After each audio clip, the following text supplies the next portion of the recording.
Good morning student. मैं ममता शर्मा आदर्श बाल निकेतन उच्च माध्यमिक विद्यालय में हिंदी अध्यापिका आप सभी बच्चों का हिंदी ऑनलाइन क्लास में हार्दिक स्वागत करती हूँ। स्टूडेंट, आशा है आप सबकी छुट्टियां हैं वो बड़े उत्साह से, बड़ी प्रसन्नता से बीती होगी और आप सब ने खूब इंजॉय किया है। अब हम हमारी पढ़ाई का पुनः टाइम हो गया है, इसलिए हम अपना पुनः शिक्षण कार्य है वो शुरू करेंगे। तो सभी बच्चे अपनी बुक हैं, कॉपीज़ हैं, पेंसिल है, पेन है, सारी चीज़ें वो पाठ्य सामग्री है वो सभी अपने आपने सबने इकट्ठी कर ली होगी। और अब हम पढ़ाई को सुचारू रूप से शुरू करते हैं। तो इसी श्रृंखला में आज हम अपनी पाठ्य पुस्तक बसंत के भाग 2 से पाठ 1 का अध्ययन करेंगे, जिसका नाम है हम पंछी उन्मुक्त गगन के, और जिसके लेखक हैं शिव मंगल सिंह सुमन। तो हम पंछी उन्मुक्त गगन के जो हमारी पाठ हैं, इसमें इस कविता के माध्यम से कवि ने क्या बताया है कि सुख सुविधा पूर्ण अगर यदि पराधीन जीवन हो तो उसकी बजाय अपेक्षा क्या है, कष्ट में जीवन जीना बेहतर है। यदि हमें सारी सुविधाएं मिले और हम पराधीन रहे, हम गुलाम रहे, तो हमारे जीने का कोई फायदा ही नहीं है। और इसलिए हमें स्वतंत्र रूप से यदि हम रहें और हमें कष्टपूर्ण जीवन मिले, तब वह भी हमारे लिए क्या है, फायदेमंद है। तो इसी बात का संदेश है वो हम पंछी उन्मुक्त गगन में पाठ में हमें दिया गया है। तो शुरू करते हैं हम पंछी उन्मुक्त गगन की, जिसके लेखक हैं श्री मंगल सिंह सुमन। अब पहले मैं इसके आपको जो कठिन शब्दार्थ हैं इसको बता दूं कि उन्मुक्त है आया है। पहले इसको मैं पढ़ देती हूँ। हम पंछी उन्मुक्त गगन के, पिंजरबद्ध ना गा पाएंगे, कनक तीलियों से टकराकर पुलकित पंख टूट जाएंगे। हम बहता जल पीने वाले मर जाएंगे भूखे प्यासे, कहीं भली है कटुक निमोरी कनक कटोरी की मेदा सी। उन्मुक्त मीन्स क्या होता है, खुला। जो खुला होता है, गगन यानी क्या होता है आप जानते ही, गगन होता है आसमान, नभ जिसे हम कहते हैं। तो उन्मुक्त यानी खुला आसमान या आकाश। और पिंजरबंद, पिंजरबंद यानी पिंजरबंद नागा। पिंजरबंद किसे कहते हैं, जो यदि पिंजरे में बंद कर दिया जाए, जिसे पिंजरे में बंद किया जाए, कर दिया जाए पिंजरे में, जो उसे कहते हैं पिंजरबंद। और कनक तीलियां, कनक तीलियां यानी कनक यानी क्या होता है, सोना। यदि सोने की तीलियों से बना हुआ पिंजरा, यदि पक्षियों को बंद करने के लिए यदि सोने की तीलियों से जो पिंजरा बना दिया जाए, उसे कहते हैं कनक तीलियां। अपनी बेटा अपनी जो माइक की आवाज है वो बंद रखिए, ताकि अपने शिक्षण कार्य में कोई बाधा नहीं आई। अपना अपना माइक बंद रखेंगे सभी बच्चे। कोई बात आपको पूछनी है तो चालू करेंगे। फिर है पुलकित। पुलकित यानी चंचल, उमंग से भरे हुए, जिसमें उमंग हो उसके कहते हैं पंख। यानी जानते हो आप, जो पंख होते हैं पक्षियों के, वह कटुक। कटुक का मतलब क्या होता है, कड़वी। कटुक किसे बोलते हैं, कड़वी को निम्बोरी यानी नीम पे जो लगता है ना, वो निम्बोली जिसे बोलते हैं। जो नीम का जो कड़वा फल होता है उसे कहते हैं निम्बोरी। और कनक कटोरी, कनक कटोरी यानी सोने की कटोरी। सोने की, कनक यानी सोना, और कटोरी यानी सोने की से जो बना हुआ कटोरी है उसे कहते हैं कनक कटोरी। तो हम पढ़ते हैं, हम पंछी उन्मुक्त गगन के, पिंजरबंद ना गा पाएंगे, कनक तीलियों से टकराकर पुलकित पंख टूट जाएंगे। तो इसमें कवि पिंजरे में बंद पक्षियों की मनोभाव को इन पंक्तियों के माध्यम से बता रहे हैं कि पक्षी कहते हैं कि वे तो खुले आकाश में उड़ान भरने वाले प्राणी हैं, और यदि हम पक्षी उन्मुक्त पिंजराबंद ना गा पाएंगे कि हम क्या हैं, खुले आकाश में विचरण करने वाले प्राणी हैं। यानी जो पक्षी होते हैं उनका मन होता है, जब उड़ जाते हैं उनका मन होता है वहाँ बैठ जाते हैं, उनकी मन की इच्छा होती है चहचहाते हैं, मन की इच्छा होती है पानी पी लेते हैं, मन की इच्छा होती है खाना खा लेते हैं, और वह स्वतंत्रता से अपना जीवन जीते हैं। तो वो पक्षी कह रहे हैं इस कविता के माध्यम से एक पिंजरे में जो बंद है वो पक्षियों के मनोभावों को व्यक्त करते हुए कह रहे हैं कि पक्षी कहते हैं कि हम पक्षी उन्मुक्त गगन के, कि हम तो खुले आकाश में उड़ने वाले प्राणी हैं, पिंजर बंद ना गा पाएंगे। यदि हमें पिंजरे में बंद कर दिया जाए तो हम फिर नहीं गा पाएंगे। गा पाए से मतलब क्या है कि पक्षी होता है वो चहचहाता है, चिड़िया है वो अपनी चींची की आवाज़ करती है, कूक मोर हैं वो कूकते हैं, और छोटी चिड़िया हैं वो चहचहाती है। तो वो कह रहे हैं कि यदि उन्हें पिंजरे में बंद रखोगे तो वो प्रसन्नता से कभी गा नहीं पाएंगे, क्योंकि वो तो आकाश में स्वतंत्रता से विचरण करने वाले प्राणी हैं। कनक तीलियों से टकराकर पुलकित पंख टूट जाएंगे। यदि आकाश में उड़ने वाले और पूर्ण उमंग से जीने वाले जो पक्षी जो ये पक्षी हैं वो क्या करेंगे कि पिंजरे में सोने की जो तीलियां हैं उनसे वो टकराकर घायल हो जाए, कनक तीलियों से टकराकर पुलकित पंख टूट जाएंगे। यदि उन्हें पिंजरे में बंद कर दिया जाएगा तो वह स्वतंत्रता से उड़ नहीं पाएंगे और वह आकाश में उड़ान की उमंग से पूर्ण करके उन्हें उनके पंख है वो पंख की जो सोने की तीलियां है उनसे ही टकराकर वो घायल हो जाएंगे। हम बहता जल पीने वाले मर जाएंगे भूखे प्यासे, कहीं भली है कटक निंबोरी कनक कटोरी की मैदा से। उन्हें जो पक्षी होते हैं उन्हें नदियों का और झरनों का बहता हुआ जल पीना अच्छा लगता है। हम बहता जल पीने वाले यानी जो पक्षी होते हैं वो क्या करें, कहीं भी बहता हुआ जल मिल गया, नदी का मिल गया, झरना का मिल गया, कहीं घड़े में रखा हुआ मिल गया, या कहीं किसी ने परिंदे डाले हैं वहाँ मिल गया तो वो पी लेते हैं। और बहते हुए जल से बहता हुआ जल पीते हैं तो नदी में पी लेते हैं, झरनों में पी लेते हैं, जहाँ कहीं उनको दिखता है वो वहाँ पी लेते हैं। तो ये पक्षी हैं वो कह रहे हैं कि हमें नदियों और झरनों का बहता पानी पीना बहुत पसंद है। मर जाएंगे भूखे प्यासे, कहीं भली है कटक निंबोरी कनक कटोरी की मैदे से। यदि हमें पिंजरे में बंद कर दिया जाए तो पिंजरे में क्या होगे, वो बंद रह कर के भूखे प्यासे ही मर जाएंगे, क्योंकि कहीं भली है कटक निंबोरी कनक कटोरी की मैदा से। क्योंकि पराधीनता से रहकर यदि उन्हें सोने की कटोरी में मैदा जैसे बने व्यंजन भी उन्हें दिया जाए तो वो भी उन्हें स्वीकार नहीं है। कहीं भली है कटक निंबोरी कनक कटोरी की मैदा से, कि यदि ये उन्हें पिंजरे में बंद कर दिया जाए और बंद करके उन्हें स्वाधीनता से जीना नहीं दिया जाए, पराधीन रखा जाए, और फिर उन्हें सोने की कटोरी में मैदा से बने हुए व्यंजन भी दिए जाए तो वो भी उन्हें खाना स्वीकार नहीं है। क्योंकि पराधीन रहकर व्यक्ति या कुछ भी उसे अच्छा नहीं लगता, और वह अपना स्वतंत्र रहकर यदि उसे अपने भूखा प्यासा रहकर भी दिन गुजारना पड़े तो वह एकदम प्रसन्नता के साथ गुजार लेता है।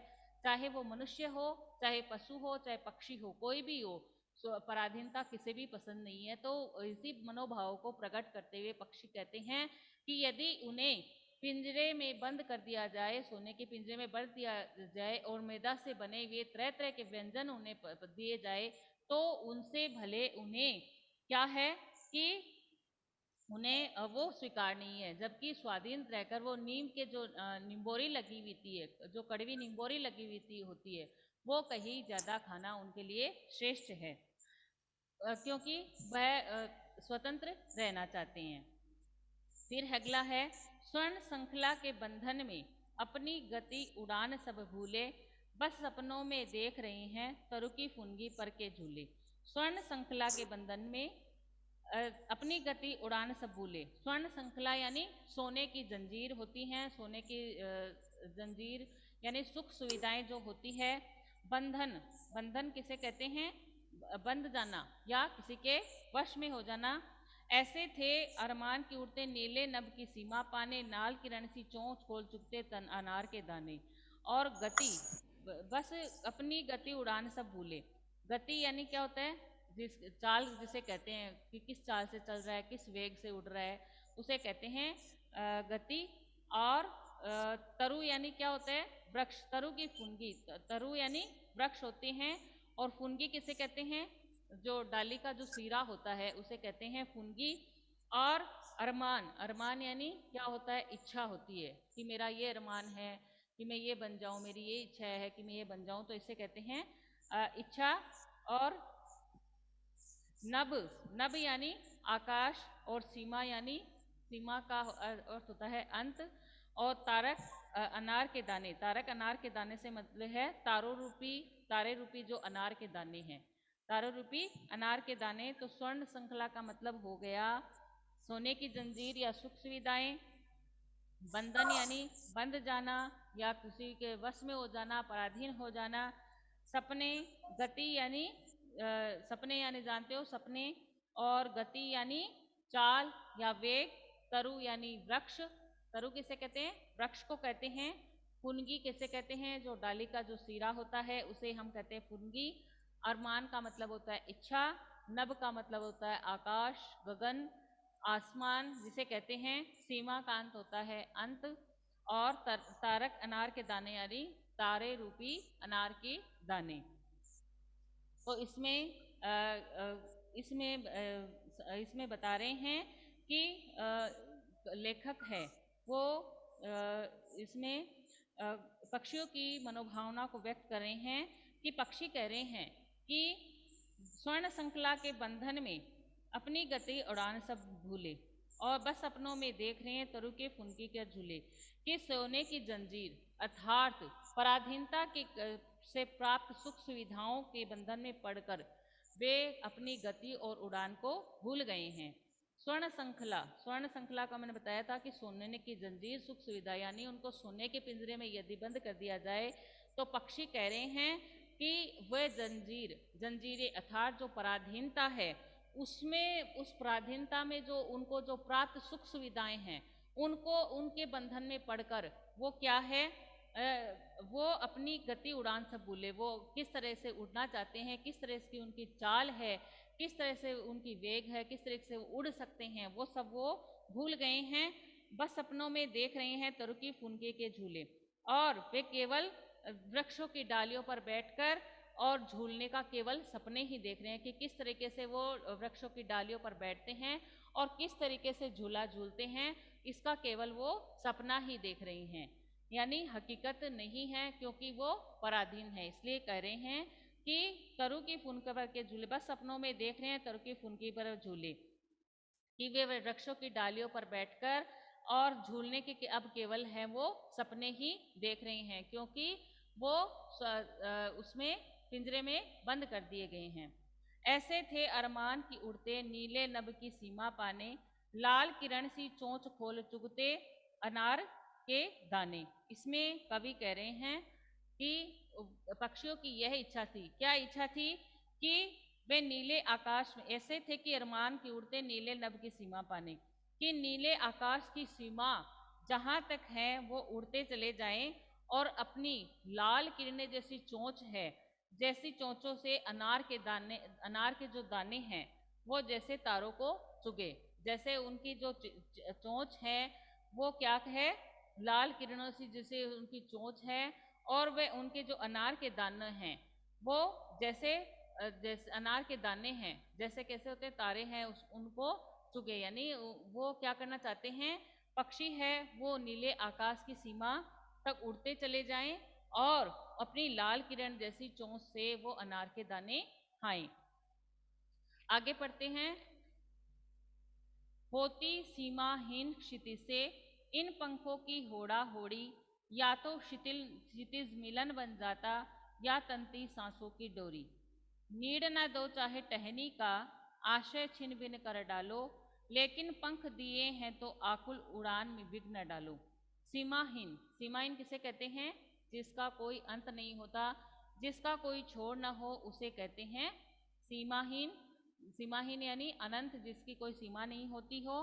क्षितिज, क्षितिज दिशा का होता है जहाँ आकाश और पृथ्वी एक दूसरे से मिलते हुए दिखाई देते हैं, ऐसा लगता है जैसे आकाश और जो धरती है वो आपस में मिल रहे हैं, ऐसी हमें प्रतीति होती है, उसे कहते हैं हम क्षितिज। होड़ा होड़ी का मतलब होता है उड़कर पहुंचने की होड़। होड़ा होड़ी का मतलब है उड़कर जो पहुंचने की होड़ है उसे कहते हैं होड़ा होड़ी। एक दूसरे से आगे निकलने की जो भावना होती है, ऐसे कहते ना मैं तेरे से होड़ा होड़ी करा रहा हूँ, तेरे से प्रतिस्पर्धा लगा रहा हूँ, तेरे से आगे निकल जाऊंगा, तो वो उसे कहते हैं कि उड़कर पहुंचने की होड़, कि मैं तेरे से कितना आगे निकल जाता हूँ, वो उसे कहते हैं उड़कर पहुंचने की होड़। मिलन बन जाता है यानी मिलन मिल जाता है या पहुंच जाते हैं। तंती, तंती यानी थम जाती या खिंचना। तंती यानी थम जानी या खिंच जानी। सांसों की डोरी यानी सांसों का आना जाना, यानी जो जीवन होता है, सांसों की डोरी यानी जो सांसों का जो अपना प्रतिक्षण, हमारी जो सांस हमें जो आती है उनका आना जाना है, अपना जो जीवन है। नीड, नीड का मतलब क्या होता है? घोंसला। पक्षियों का जो रहने का स्थान होता है उसे हम क्या कहते हैं? नीड। जैसे अपने रहने के लिए अपना क्या होता है? घर, वैसे ही पक्षियों के रहने के लिए क्या होता है? घोंसला। तो उसे हम क्या कहते हैं? नीड कहते हैं। फिर है अपना आगे टहनी। टहनी किसे कहते हैं? जो वृक्ष की जो पतली डाली होती है उसे हम कहते हैं टहनी। और आश्रय, आश्रय किसे कहते हैं? जहाँ अपने रहने का आधार हो, जहाँ पक्षियों के बैठने का आधार हो, उसे कहते हैं हम आश्रय। जैसे ऐसे कहते हैं कि मेरा आश्रय तो वहाँ पर है, यानी जहाँ पर बैठने का जो उनका स्थान है, आधार है, उसे कहते हैं हम आश्रय। छिन्न भिन्न करना यानी नष्ट कर देना। आकुल, आकुल का मतलब क्या होता है? बेचैन होना, जिनका जिनका मन प्रसन्न नहीं हो, बेचैन हो। विघ्न किसे कहते हैं? विघ्न यानी बाधा डालना, रुकावट डालना, किसी पर रोक लगाना, इसे कहते हैं विघ्न। तो आगे पढ़ते हैं। होता सीमाहीन क्षिति से या पंखों की होड़ा होड़ी। पक्षी कह रहे हैं कि यदि वे स्वतंत्र होते तो उनके पंख है वो क्षितिज की होड़ लगाने में उनके जो पंख है वो क्षितिज तक पहुंचने की होड़ लगाया करते थे। कि यदि पक्षी कह रहे हैं कि यदि वे स्वतंत्र होते तो उनके जो पंख है वो क्षितिज की छूने में यानी क्षितिज तक पहुंचने की होड़ लगाया करते थे। या तो क्षितिज मिलन बन जाता या तंतु सांसों की डोरी। ये वे या तो क्षितिज तक पहुंचाते, ये जिस तरह से वो पक्षी है वो आपस में होड़ लगाते, तो या तो हो सकता है वो क्षितिज तक पहुंचाते, यानी उनकी जो मंजिल थी क्षितिज तक पहुंचने की वो उसमें पहुंच जाते, या फिर उनकी सांसें हैं वो मार्ग में रुक जाती। क्योंकि ऐसा भी हो सकता है कि क्षितिज कहाँ तक हो, उसकी कितनी लंबाई हो, कितना और दूर हो, इसका तो कोई अंदाज़ा नहीं है क्षितिज का। तो क्योंकि जितने हम आगे जाते जाएंगे हमें आगे ऐसा ही लगते जाएगा कि यहाँ पर क्षितिज आ गया, यानी हमें दूर से देखते हैं, हम कहीं दूर से दूर का स्थान देखते हैं तो ऐसे लगता है कि ये आकाश और धरती मिल रहे हैं। तो पक्षी कह रहे हैं कि या तो क्षितिज मिलन बन जाता या तंते सांसों की डोरी, या तो होता कि क्षितिज में हम पहुंच जाते, या फिर तंती सांसों की डोरी, या हो सकता है उसकी छूने की होड़ में हमारे प्राण है वो ही चले जाते, या हमारे मार्ग में ही हमारे सांसें रुक जाती। नीड़ न दो चाहे टहनी का, आश्रय छिन भी न कर डालो, लेकिन पंख दिए हैं तो आकुल उड़ान में विघ्न न डालो। इसमें पक्षी कहते हैं कि नीड़ न दो चाहे टहनी का, कि हमें चाहे नीड़ नहीं दो, चाहे घोंसला मत दो हमें रहने के लिए, और चाहे नीड़ ना दो चाहे टहनी का आश्रय छिन भिन कर डालो। चाहे तो उन्हें कि भले उन्हें घोंसला मत दो, और जो उन्हें बैठने का जो उनका स्थान है चाहे वो नष्ट कर दिया जाए। यस बेटा, यस बेटा। मैम, मैम क्षितिज का मतलब क्या होता है? क्षितिज का मतलब होता है जहाँ से हमें ऐसा लगा दिखाई देता है ना कि जहाँ पर आकाश और धरती मिलते हुए से दिखाई देते हैं उसे कहते हैं यस क्षितिज। मैम। और ऐसे मैम हम विघ्न? बाधा, विघ्न का मतलब होता है बाधा, रुकावट, है ना। जैसे ओके हम मैम। यहाँ से मान लो यहाँ अपनी स्कूल है, यहाँ की छत से हम देख रहे हैं कहीं दूर का स्थान, तो वहाँ पे हमें ऐसा लगता है ना कि ये धरती और आकाश मिल रहे हैं, उसको कहते हैं हम यस क्षितिज। मैम। ठीक है बेटा। Okay ma'am. तो मैम, पक्षी कह रहे हैं कि भले ही नीड न दो चाहे टहनी का, कि भले ही उन्हें बैठने के लिए घोंसला मत दो। बेटा अपने आवाज बंद कर दो, ये आवाज बीच बीच में सुनाई देती है ना, तो डिस्टर्ब होती है क्लास। आपको कोई बात पूछनी हो तो आप चालू कर लीजिएगा। पक्षी कहते हैं कि भले ही उन्हें घोंसला ना मिले या उनके जो बैठने का स्थान है, पक्षी कहाँ बैठते हैं? टहनियों पर बैठते हैं। जहाँ उन्हें मैम छत भी मिल बोलो जाती यार, है तो जो मिट्टी टहनियों निकल का जाएगा बैठने मेरी। का स्थान है वो भी नष्ट कर दिया जाए। लेकिन पंख दिए हैं तो आकुल उड़ान में विघ्न न डालो। लेकिन जब भगवान ने उन्हें उड़ने के लिए पंख दिए हैं तो कोई भी की उनकी आकुलतापूर्ण जो उड़ान है उसमें कोई बाधा ना डाले, कोई रुकावट ना डाले। क्योंकि उन्हें पिंजरे में बंद करे, उन्हें उन्हें यदि पिंजरे में बंद कर देंगे तो उन्हें उड़ने की जो स्वतंत्रता थी वो उनसे छीन ली जाएगी और वे पूर्ण रूप से असंतुष्ट हो जाएंगे। इसलिए इस कविता के माध्यम से कवि ने हमें यह बताने का, शिव मंगल सिंह सुमन ने हमें यह बताने का प्रयास किया है कि मनुष्य को एक सुख सुविधापूर्ण अन्य जीवन मिले और वो दूध से पराधीन रहे तो वह उसे बेकार लगता है। यदि मैं स्वतंत्र दूध रहे पी रहा हूँ, इसमें व्यक्ति दूध है ना। और अरे ठीक है, बेटा एक अपनी नीचे आवाज पी लो, बंद करो, दो कप किसने खोल देंगे रखा है? दोनों। हेलो, मस्त है यार, दूध पी लोगे। हेलो माइक माइक किसने खोल रखा है? अपना बंद करो, क्लास डिस्टर्ब हो रही है बेटा। मैम। मैम रेडमी नाम के कोई बच्चे ने कर रखा है। आवाज बंद कर दो अपनी, क्लास डिस्टर्ब नहीं होनी चाहिए।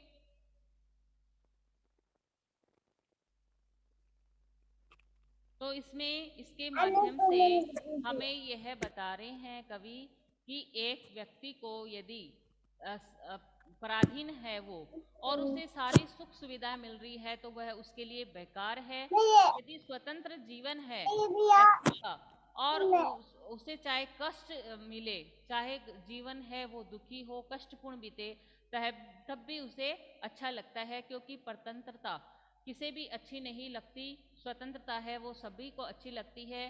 चाहे वो मनुष्य हो, चाहे वो पशु हो, चाहे पक्षी हो, एक पराधीन जीवन है वो कोई भी जीना नहीं चाहता। इसलिए इस कविता के माध्यम से हमें स्वतंत्रता पूर्ण जीवन है वो अच्छा लगता है, मैम यह बताने का प्रयास किया शिव मंगल सिंह सुमन ने। तो मैम हमने इसमें अपनी जो कविता है इसका अध्ययन कर लिया है। अब हम इसके जो प्रश्न उत्तर हैं वो मैं आप लोगों को एक्सप्लेन कर देती हूँ कि पहला जस्ट प्रश्न है अपना दूध कविता से कि हर तरह की सुख सुविधा पाकर भी पक्षी यहाँ पिंजरे में नींबू बंद है, क्यों नहीं रहना इसमें कुछ चाहते? छावा भी है। क्योंकि हर तरह की सुविधा पाकर भी पक्षी हाँ, पिंजरे में बंद क्यों नहीं एक रहना बार चाहते? खाना तो तो दे, खाना आप तो खा उत्तर दे। लिखेंगे हर तरह की सुख सुविधाएं पाकर भी पक्षी चलो एक पिंजरे इसको में बंद बारह इसलिए नहीं प्लेट में रहना खाना दे। चाहते क्योंकि उन्हें स्वतंत्रता से रहना पसंद है, क्योंकि वह स्वतंत्र रहना चाहते हैं, उन्हें बंधन पसंद नहीं है। इसलिए हर तरह की सुख सुविधा पाकर भी पक्षी है वो पिंजरे में बंद नहीं रहना चाहते। अगला प्रश्न है अपना, पक्षी उन्मुक्त रहकर अपनी कौन कौन सी इच्छाएं पूरी करना चाहते हैं? कि अब पक्षी उन्मुक्त रहकर कौन कौन सी इच्छा पूरी करना चाहते हैं?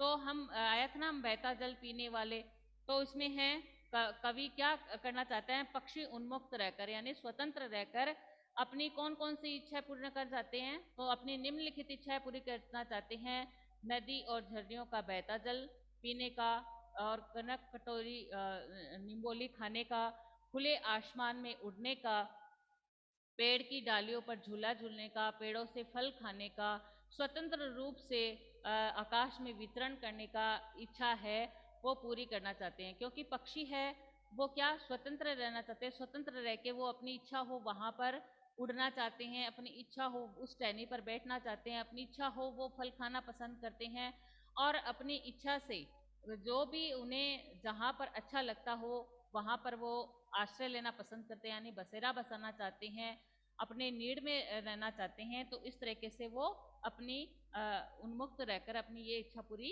करना चाहते हैं।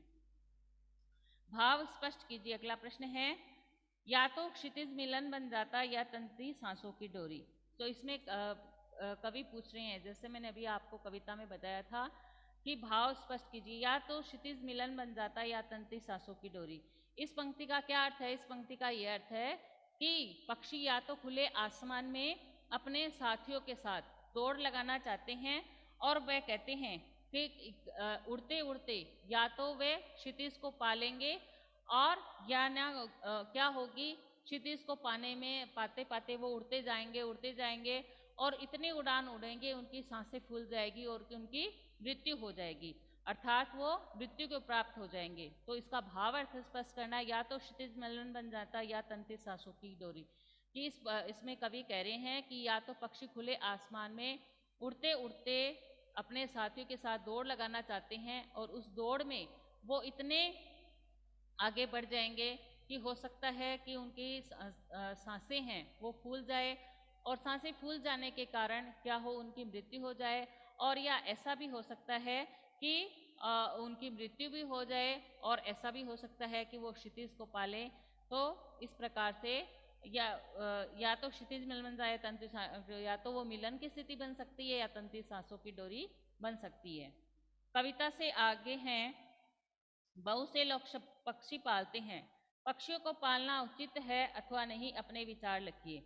कि कविता से आगे में पहला प्रश्न दिया है कि बहुत से लोग पक्षी पालते हैं। आप लोग भी देखते हो कि लोग हैं वो पक्षियों को पालते हैं, किसी चिड़िया को पिंजरे में बंद कर दिया, और अक्सर तोते को तो हम देखते ही हैं कि लोग हैं वो उस तोते को पिंजरे में बंद करके रखते हैं, क्योंकि उसका टर्राना, उसका बोलना, उसकी आवाज़ निकालना उन्हें अच्छा लगता है, तो उसको बंद कर देते हैं। तो वो कह रहे हैं कि लेखक पूछ रहे हैं कि पक्षियों को पालना उचित है अथवा नहीं, अपने शब्द लिखो कि पक्षियों को पिंजरे में बंद कर दिया जाए, यह सही है या गलत।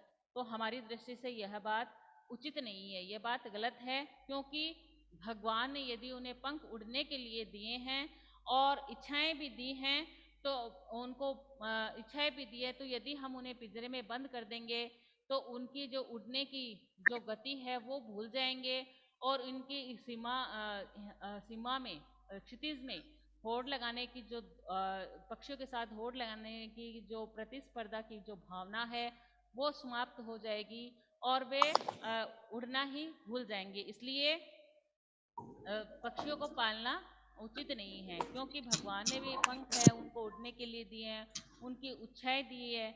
और यदि हमें कोई पिंजरे में बंद कर दे तो हम क्या करेंगे, हम भी दुखी नहीं हो जाएंगे। तो इसी तरीके से यदि पक्षियों को पिंजरे में बंद कर देंगे तो वे दुखी हो जाएंगे, इसलिए हमारी दृष्टि में पक्षियों को पालना उचित नहीं है। अगला है, क्या आपने या आपकी जानकारी में किसी ने कभी कोई पक्षी पाला है, उसकी देख रेख किस प्रकार की जाती होगी, लिखिए। कि आपने कोई देखा है या कोई आपकी जानकारी में किसी ने कोई पक्षी पाला है, कोई भी पक्षी है वो पाला है, आपने देखा है, तो उसकी देख रेख किस प्रकार की जाती है, लिखिए। कि आपने किसी को देखा, किसी ने कोई तोता पाल रखा हो तो उसकी देख रेख किस प्रकार करता है। मान लो किसी ने, तो आप लिख सकते हैं कि हाँ मैंने देखा है कि मेरे पड़ोसी में मेरी एक आंटी ने तोता पाल रखा है, वो उसको क्या करती है, पिंजरे में बंद कर देती है, उसको खाने के लिए मिर्च देती है और खाने की तरह तरह की चीज़ें देती हैं और उसको नहलाती धुलाती हैं, उसके पिंजरे को साफ रखती हैं। इस तरीके से आप लिख सकते हैं। मैम, और यस बेटा। मैम इस ये जो है ना कविता से आगे के दोनों क्वेश्चंस हैं, हाँ बेटा। इसके अंदर अपनी रचनाएं सोच के लिखने हैं ना। हाँ, कि वो पूछ रहे हैं कि आपके उचित है या नहीं है, तो आप किस तरीके से उचित है या नहीं है वो हमें बताना है। तो हमें अपने विचार व्यक्त करने हैं कि आप क्या सोचते हो कि यस मैम। पक्षियों को पालना उचित है, तो उस दृष्टि से लिखेंगे, नहीं है तो उस दृष्टि से लिखेंगे। तो पक्षियों को पालना तो किसी भी रूप में उचित नहीं है, नहीं है ना, यस मैम। क्योंकि यस पिंजरे में मैम। बंद कर देंगे तो वो बेचारे उड़ान भूल जाएंगे, टहनी पर भूलना, अपनी टहनी पर बैठना भूल जाए, उन्मुक्त गगन में उड़ना भूल जाएंगे। यदि हमें भी कोई पिंजरे में बंद कर दे तो हम सुखी रहेंगे क्या? यदि हमको एक नो कमरे में मैम। किसी ने बंद कर दिया और आपके सामने सारे सोने की खिलौने, सोने के सब कुछ ले रख दिए और कहते हैं कि आपको इसी कमरे में रहना है, तो आपको अच्छा लगता है क्या? No ma'am. नहीं लगेगा ना। तो सभी को क्या यस है, मैम। स्वतंत्रता पसंद है, सभी स्वतंत्र रहना चाहते हैं कि स्वतंत्र रह के कोई भी कार्य है वो बढ़िया लगता है। यदि पिंजरे में बंद कर दिया जाए तो वो अच्छा नहीं लगता है। इसलिए वो कह रहे हैं कि आप पक्षियों को पाल उचित है या नहीं, तो हमारी दृष्टि में उचित नहीं है। आगे Okay, ma'am. है, पक्षियों को पिंजरे में बंद करने से केवल उनकी आजादी का हनन ही नहीं होता, अपितु पर्यावरण भी प्रभावित होता है। इस विषय पर पंक्तियों में अपने विचार लिखिए कि अगर हम पिंजरे में पक्षियों को बंद कर देते हैं तो उससे केवल क्या होता है, उनकी आज़ादी का ही हनन नहीं होता, यानी केवल वो आज़ादी का उनका नुकसान नहीं होता, पर्यावरण भी है वो प्रभावित होता है। तो इस विषय में अपने विचार प्रकट करने हैं। तो जब पक्षी है वो पूरे आकाश में उड़ते हैं तो उससे क्या होता है, पूरा वातावरण है वो आनंद से भर जाता है। पक्षियों का एक साथ समूह में हम उड़ते हुए देखते हैं तो हमें अच्छा लगता है ना, कि कितने सारे पक्षी हैं वो अच्छे लगते हैं। तो उसको यदि पिंजरे में बंद कर देंगे हम तो उनकी उड़ान को हम नहीं देख पाएंगे। दूसरा, जो पक्षी है वो उड़ते समय क्या करते हैं, भूख लगती है उनको, भूख लगने पर हमारे आसपास के जो कीट मकोड़े हैं उनको वो खाते हैं, और इससे वो जो हमारी फसलों को जो नुकसान पहुंचाने वाले कीड़े हैं उनसे हमारा बचाव हो जाता है। क्योंकि फसलों को जो कीड़े खाते हैं उनसे पक्षी उड़ते समय उनकी नज़र यदि उन पर पड़ जाए तो वो उनको खा जाते हैं। उनसे खाने से हमें क्या लाभ होता है कि जो हमारी फसलों को जो कीट है वो नुकसान पहुंचाते हैं वो उनसे हम बच जाते हैं। तीसरा है, पक्षियों को पिंजरे में बंद करने से हमारा पर्यावरण है वह भी प्रभावित होता है। क्यों क्यों होता है, क्योंकि पक्षी है वो आहार श्रृंखला को प्रभावित करता है। यानी एक पक्षी है, जो कीट है, देखते हो छोटे छोटे जो बड़ी जो कीट है, छिपकली है, वो छोटे से कीट को खा जाती है, छिपकली को कोई दूसरा जानवर खा जाता है। इस तरीके से ये श्रृंखला है वो चलती रहती है। तो अगर हम पक्षियों को पिंजरे में बंद कर देंगे तो वो आहार जो श्रृंखला है, एक दूसरे से छोटे से बड़े जानवर, बड़े से उससे बड़े जानवर, ये जो खाने की जो आहार श्रृंखला है वो प्रभावित हो जाती है। और यदि हम पक्षियों को पिंजरे में बंद कर देंगे तो हमारा जो पूरा आकाश है वो हमें सुना सुना दिखाई लगेगा। और क्या होता है कि पक्षियों को पिंजरे में हम बंद कर देते हैं तो वो छटपटाते रहते हैं और दुखी भी हो जाते हैं। तो दुखी हो जाते हैं, छटपटाते रहते हैं, वो अपनी मन की से उड़ान नहीं भर सकते, चहचहा नहीं सकते। उनको जब खाने के लिए दिया जाए जब वो खा सकते हैं, उनकी इच्छा हो तब वो खा नहीं सकते। तो इस प्रकार से हमारा जो पक्षियों को बंद करने से वो उनकी आज़ादी का भी हनन होता है और हमारा पर्यावरण भी प्रभावित होता है। तो स्टूडेंट, आज हम अपनी पाठ्य पुस्तक वसंत के भाग 2 से पाठ 1 का हमने अध्ययन किया है और कुछ प्रश्नों को जो महत्वपूर्ण है उनको अध्ययन किया है। अगर इसमें आपको कोई भी बात समझ नहीं आई हो तो आप मेरे व्हाट्सएप पे पर्सनल नंबर पे मैसेज करके या कॉल करके पूछ सकते हैं। ग्रुप में आप मैसेज डालकर नहीं पूछिएगा, क्योंकि हो सकता है कि वो उसमें अटेंडेंस वगैरह आती है तो कोई महत्वपूर्ण मैसेज है वो छूट जाए। इसलिए जो पर्सनल नंबर पे कोई भी आपकी समस्या हो वो आप पूछ लीजिएगा और उनका हम निराकरण करने का पूरा प्रयास करेंगे। Thank you, have a nice day. Ma'am yes बेटा। मैम हाँ यस मैम, ये जो आपने अभी क्वेश्चन करवाए सारे, उनको नोटबुक में करना है क्या? यस बेटा। Okay ma'am. प्राची बोल रही है क्या? Yes ma'am. हाँ, मैं उसका भेजूंगी बेटा, पीडीएफ भेजूंगी मैं। Okay ma'am. हाँ, तो सुंदर साफ राइटिंग में कॉलम बना के, आपको पता ही है ना? Yes ma'am. सुंदर साफ राइटिंग में करना है एकदम से कॉलम बना के। Yes ma'am, ma'am. हाँ और जो आपने वर्ड्स का हिंदी मीन्स लिखवाया है तो इनको हाँ भी कॉपी में लिखना है क्या, शब्दार्थ हाँ, की लिख लो। तरह? शब्दार्थ जो दिए गए हैं ना अपने को, यस है ना, मैम। वो शब्दार्थ दिए यस भी मैम। गए हैं पीछे, उनको आप लिखेंगे, है ना? Yes okay ma'am. मैम। और जो आप मैंने बताए हैं वो उसमें नहीं है तो वो भी लिख लीजिएगा। ठीक है ना बेटा? Yes ma'am. Okay ma'am. हाँ, ठीक है बेटा। Yes ma'am. हाँ, ओके बेटा।